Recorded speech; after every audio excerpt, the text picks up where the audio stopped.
камину. Выложен камин.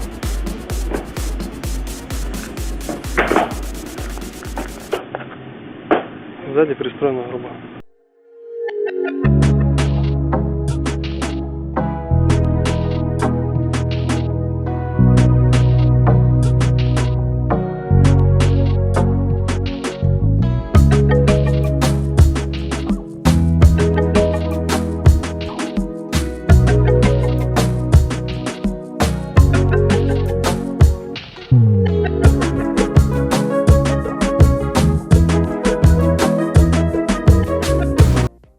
Поставлена дверка, поставлена поддувальная дверка. Камин выкладывается из екатеринославского кирпича. Подошли кладки шибера. Надо положить шибер для заслонку.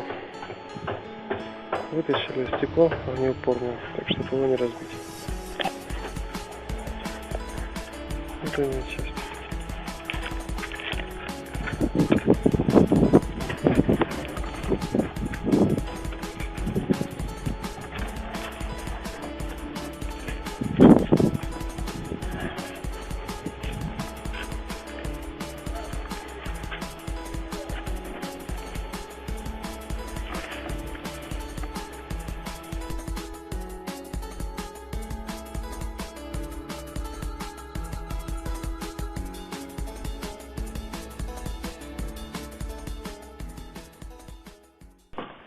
Продолжаем строительство камина.